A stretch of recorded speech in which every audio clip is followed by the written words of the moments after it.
गिबियावनो बयखौबो आंनि चेनेलाव बरायनानै लाग्रोबाय। आसा खालामो बयबो मोजाङैनो दङ। दासिमनि मोननैसो खौरांफोरा जाबाय।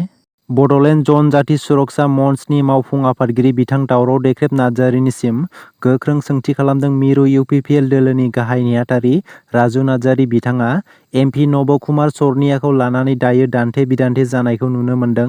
बेनि गेजेरावनो मिरु इउपिपिएलनि गाहाय नेहाथारि राजु नार्जारिया बुंदों, बै समाव एमपि नब कुमार सौर्णियाखौ बोख्लायसिगोन आरो बिनि एमपि मासिया थांसिगोन होननानै गोबां समाव दावराव देख्रेब नार्जारिनि दैदेननाय हान्जा आरो मावसुमाफोरनि रंजाखांनायखौ नुनो मोन्दोंमोन।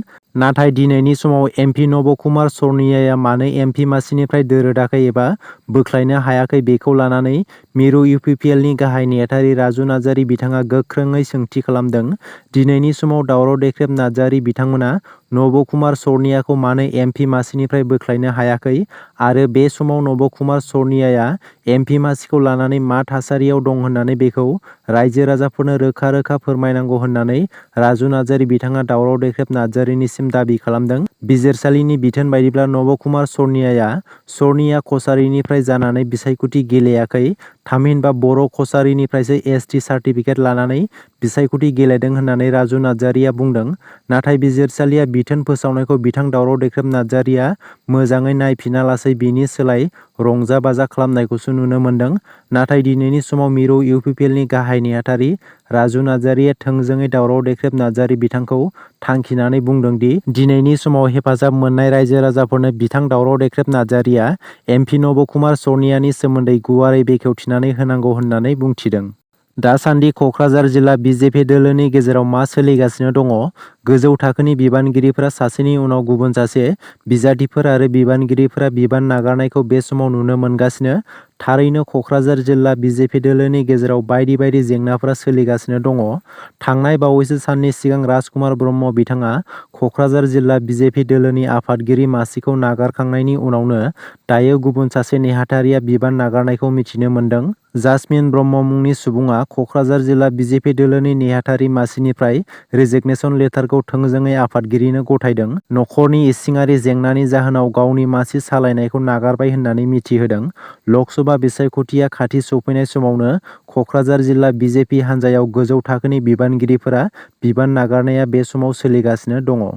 थांनाय 13 साननि सिगां उत्तराखन्डनि उत्तरकाशीनि सुरंगआव सानै बर' फिसाखौ लाफानानै सा 46 खामानि मावग्राफोरा नांथानानै दङ। रामप्रसाद नार्जारि आरो सन्जय बसुमतारी मुंनि सानै बर' सुबुङा सुरंग सिङाव थाबथानानै दङ। साननैसोनि सिगां बिटिआर सरकारनि मददजों नखरनिफ्राय सानै सुबुंफोरा उत्तराखन्डनि उत्तरकाशीसिम खौरां लानो थांदोंमोन आरो बे जायगायाव सहैनाय रामप्रसाद नार्जारिनि फंबायआ मिथिहोनाय बायदिब्ला रामप्रसाद नार्जारि आरो सन्जय बसुमतारी बिसोर सानैबो मोजां थासारियावनो दङ आरो बिसोरखौ रैखा खालामनो थाखाय खामानि मावनाया सोलिगासिनो। थाबैनो सुरंग सिङाव नांथानानै थानाय सा 46 खामानि मावग्राफोरा रैखा मोनसिगोनखौबो मिथिहोबावदों। इउनाइटेड फराम अफ एक्स एनडिएफबि आफादा खौरांगिरि मेल लादों। थांनाय साननैसो सिगां बारग' एनडिएफबिनि बिग्राय नार्जारिया इन्डिभिजुएलि बिपिएफ हान्जायाव जयेन जाहैनानै बारग' एनडिएफबिखौ लाफानानै बाथ्रा बुंनायनि सायाव इउनाइटेड फराम अफ एक्स एनडिएफबि बिथांमोना खौरांगिरि मेल लानायनि गेजेरजों बिग्राय नार्जारिनि सायाव गोख्रों अजद दैखांदों। इउनाइटेड फराम अफ एक्स एनडिएफबि बिथांमोनखौ लाफानानै सोरनिफ्राय अथ'रिटि मोननानै बाथ्रा बुंदों। इउनाइटेड फराम अफ एक्स एनडिएफबिआ मोनसे उदांस्रियारि मोनसे आफाद आरो बियो रावबो राजखान्थि आफादजों गैया। सोरबा सासेया गाव गोसो जानानै राजखान्थि हान्जायाव जयेन जाहैनानै इउनाइटेड फराम अफ एक्स एनडिएफबिखौ बाथ्रा फुनदेरनायनि सायाव बिग्राय नार्जारिनि सायाव गोख्रों अजद दैखांदों। गाव हारसिङै जयेन जाहैदों एबा पलिटिकेल पार्टियाव थानानै खामानि मावनो गोसो जादोंब्ला सिरियै थांनाया मोजां। बेवहाय इउनाइटेड फरामनि दैदेनगिरिफोरखौ लेंहरनांगौ एबा बुंनांगौनि जेबो खोथा गैया। बेबादि बाथ्रा बुंनाया गोरोन्थि जादों। बारग' एनडिएफबिफोरनि जेंनाया गोबां दं आरो बेयो सुस्रांजानायनि लामायाव फैयाखै आरो बेखौ राजखान्थि बाबै प्रेसार होनो थाखाय मोनब्रै गावस्रानानै थानाय आफादआ खौसेयै सरकारखौ नारसिनदों आरो बेबादि नारसिननायाव जोंनि खौसेथिनिफ्राय सोरबाया गुगालांनो नागिरदोंब्ला बेखौ सिन्था खालामनाया गोनां। बेनिखायनो इउनाइटेड फराम अफ एक्स एनडिएफबिनि सोद्रोमाफोरखौ गोनो गोथो जानो होआखै। दिनैनि पलिटिकेल पार्टिया बोसोरबानि थाखाय आरो बारग' एनडिएफबिनि जेंनाया बोसोरबानि थाखाय एबा बोसोरबाजों जोबनाय बेसाद नङा। बेखौ बोस्रांनांगौब्ला जों दिनै खौसेथियै थानांगोन होननानै इउनाइटेड फराम अफ एक्स एनडिएफबिनि बिनायसा बिथाङा रोखायै खावलायदों। आलायारन आबुं सावथुनखौ रायजो राजाफोरनि गेजेराव दिन्थिफुंनो आखायाव लाबाय। गोबां बर' हारिनि रायजो राजाफोरा आलायारन आबुं बर' सावथुनखौ नायनो हांखुर जानानै दं। बेनि गेजेरावनो मोजां खौरां फैदों। आलायारन आबुं सावथुननि ट्रेलारआ रिलिज जाबाय आरो बेनि आबुं सावथुनखौ रायजो राजाफोरनि गेजेराव दिन्थिफुंनो आखायाव लाबाय। थांनाय गोबां साननिफ्रायनो आलायारन सावथुननि सायाव खामानि मावनाया सोलिगासिनो। आलायारन आबुं सावथुननि प्रिमियार श'खौ बड'फा कालचारेल कमप्लेक्सआव फैगौ 10 दिसेम्बरखालि दिन्थिफुंनो थांखि लादों आरो बेनि अक्ट'आ सानसे साननै उन जानोबो हागौ। थेवब्लाबो रायजो राजाफोरा बे सावथुनखौ नुनो मोनसिगोनआ रोखा जाबाय होननानै मिथिहोदों। इएम दावबायसा बर' बिथांनि बेरगाव बियाबाव न' लुनायनि मुङाव जाख्ल'नायनि अजद सिखारनाया नंखाय होननानै मिथिहोदों। थांनाय साननैसो सिगां डिमाकुसि बिसिडिसिनि 2 नं उत्तर डिमाकुसि गामिनि नबिन देखा मुंनि सासे सुबुङा खौरांगिरिनि सिगाङाव सरखारनि न' लुनायखौ जाख्ल'नायनि अजद दैखांदोंमोन।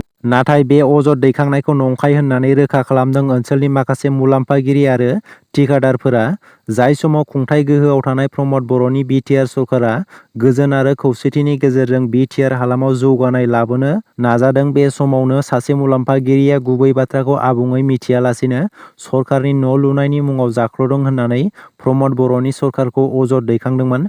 नाथाय अजद दैखांनायनि खौरांखौ मोननाय लोगो लोगोनो डिमाकुसि बिसिडिसिनिनो सिङाव थानाय माखासे मुलाम्फागिरिफोर आरो थिकादारआ बे अजदखौ नंखाय होननानै रोखायै खेंफोरथि होयो। एपिएससि आनजादाव रां होनानै साख्रिनि थिसनथाइ लानाय बिजाथिफोरा हमजादों। जगदीश ब्रह्मजों लोगोसे गुबुन गुबुन बिफानाव साख्रि मावनाय गासै सा 34 सरकारि अफिसारफोरा आसाम सिआइडिनि जिम्मायाव। फारियै सा 5 एसिएस, एपिएस बिफाननि गासै सा 22, एक्साइज बिफाननि सासे, टेक्स बिफाननिफ्राय सा 3, एएसएसटि कअपारेटिभ शिपमेन्ट बिफाननि सानै आरो एएसएसटि इमप्लयमेन्ट अफिसारनि सासे मावफारियाफोरा आसाम सिआइडिनि जिम्मायाव। मिथिनो मोननाय बायदिब्ला रां घुस होनानै साख्रि थिसनथाइ लानायनि फोरमानआ सोराङाव फैनाय लोगो लोगोनो 2013 एपिएससि बेचआव साख्रिनि थिसनथाइ मोननाय जरहाट आरो अदालगुरि जिल्लानि सानै एडिसनेल एसपि बिथांमोनखौ हमग्रोनाय जायो। बेबादिनो 2013 एपिएससि बेचनि गेजेरजों गुबुन गुबुन बिफानाव साख्रिनि थिसनथाइ मोननाय गासै सा 34 सरकारि अफिसारफोरखौबो आसाम सिआइडिआ गावनि जिम्मायाव लायो। नाथाय बेनि गेजेराव गोबाङानो हमजाबावगोनखौ बे समाव मिथिनो मोननाय जादों। जेब्लासिम बिटिआरनि गाहाय खुंगिरि प्रमद बर' बिथांनि दैदेननाय बिटिआर सरकारा थाबाय थागोन, अब्लासिम बिटिआरआव गुबुन दोलोनि जेबो खुंथाय गैया एबा गुबुन दोलोआ सरकार दानायनि जेबो सिमां सुजुनायनि मुलाम्फा गैया होननानै बुंदों बिटिआरनि मावफुं सोद्रोमा डक्टर नीलद स्वर्गयारीआ। प्रमद बर'नि दैदेननाय बिटिआर सरकारा जेब्लासिम सोलिबाय थागोन, बे जायगायाव गुबुन राजखान्थि दोलोनि जेबो सरकार गैया होननानै बुंबावदों। फैगौ 2035 आरो 2040 मायथाइसिम प्रमद बर'नि दैदेननाय बिटिआर सरकारा सोलिबाय थागोन। थामहिनबा प्रमद बर'नि दैदेननाय बिटिआर सरकारा जोबनो गैयै समसिम सोलिबाय थागोन होननानै बुंबावदों। मानोना बिटिआरआव प्रमद बर'नि दैदेननाय बिटिआर सरकारखौ रायजो राजाफोरा अनसायदों आरो प्रमद बर' बिथांजों रायजो राजाफोरा लोगोआव दंफायो होननानै इएम नीलद स्वर्गयारी बिथाङा बुंबावदों। दासिमनि मोननैसो गोनां खौरांफोरा बेनोमोन। गोजोन्थों।